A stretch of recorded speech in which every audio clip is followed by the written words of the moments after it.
السلام عليكم ورحمة الله. مرحبا بكم أيها الأحباب.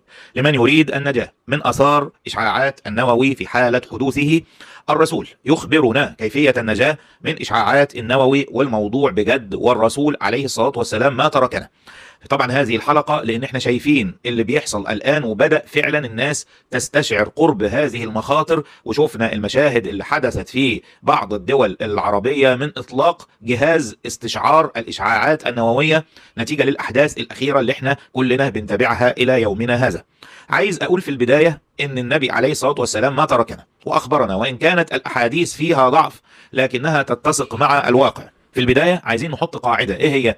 إن الأحاديث اللي الرسول عليه الصلاة والسلام أخبر عنها التدابير في حالة حدوث الهدة أو الصيحة، لو تأملت كلام العلماء وأهل الاختصاص لرأيتها متطابقة مع نفس التدابير التي يجب أن نتخذها عند حدوث الإشعاعات النووية. دي قاعدة في الأول، يعني لازم ان احنا نثبتها. اللي احنا نعمله لو حدثت الصيحة او الهدة هو نفس اللي احنا نعمله من تدابير عند تسرب اشعاعات لاي دولة من الدول. تعالوا نستعرض الاحاديث التي ذكرت في هذا المقام، ثم بعد ذلك نقارنها بتدابير العلماء والمختصين في الإشعاعات النووية، وهتلاقي شبه تطابق كامل يؤكد صدق كلام النبي عليه الصلاة والسلام في أحاديث ذكرت في دواوين السنة، وتم تضعيف هذه الأحاديث بصورة غريبة.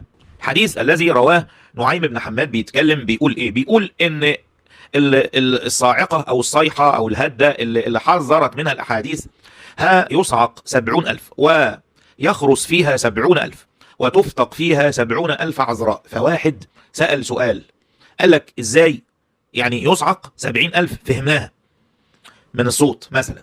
طيب يخرس فيها 70,000 يعني ناس يفقدوا النطق، فقال لك ده من أثر الإشعاعات المتسربة. نفس الكلام نفس الكلام. وتفتق فيها 70,000 عذراء يعني تفقد العذرية بتاعتها. ده نتيجة لإيه؟ أكيد نتيجة لتغيرات تحدث في الجسم، نتيجة للآثار الناتجة عن هذا الأمر.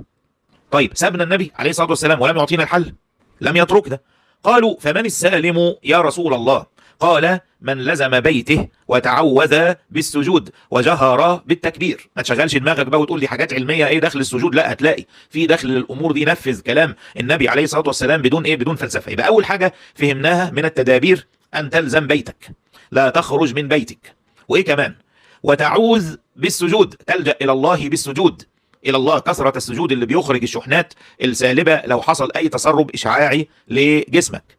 ايه كمان؟ واجهر بالتكبير. طيب ليه الجهر بالتكبير؟ قالك لان الجهر بالتكبير فيه طاقة نورانية محفزة للجسم من شأنها التخلص من اي اثار اشعاعات او ما شابهها. ركز قوي في هذا الكلام. حديث اخر ايضا اخرجه الامام ابو عبد الله نعيم بن حماد في كتابه الفتن، تدابير تحدث. خد بالك، أؤكد نفس تدابير الصيحة والهدة هي نفس تدابير التسربات النووية إن حدثت. ادخلوا بيوتكم، ده الكلام ده في الحديث. وإيه كمان؟ وأغلقوا أبوابكم، خش بيتك واقفل عليك باب البيت، وسدوا كواكم، الفتحات البسيطة. طيب حاجة غريبة جدا، يعني الموضوع ده ينطبق على التسربات بصورة كبيرة جدا. سدوا كواكم، فتحات، علشان أي تسرب إشعاعي طريق إغلاق الفتحات ما فيش حاجة تتسرب. وسبحان الله أحاديث فعلا يعني تم تضعيفها علامات استفهام. ودثروا أنفسكم، ودي حاجة من المعجزات العلمية.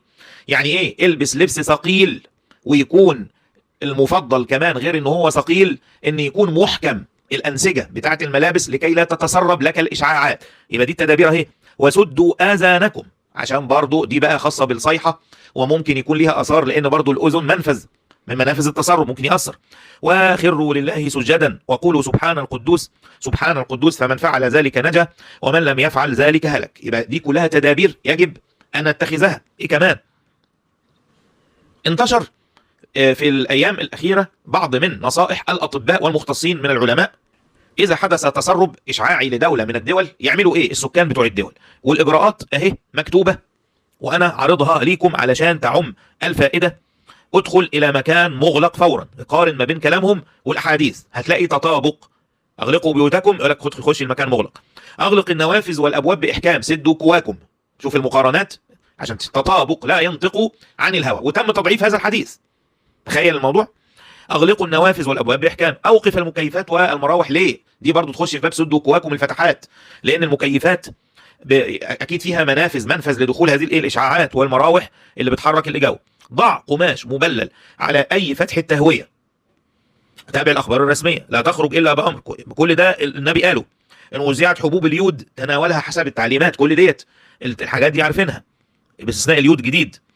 جهز حقيبه طوارئ، طعام، ماء، كمامه، اوراق، ملابس. ايه كمان؟ اذا تعرضت للاشعاع غير ملابسك واغتسل فورا.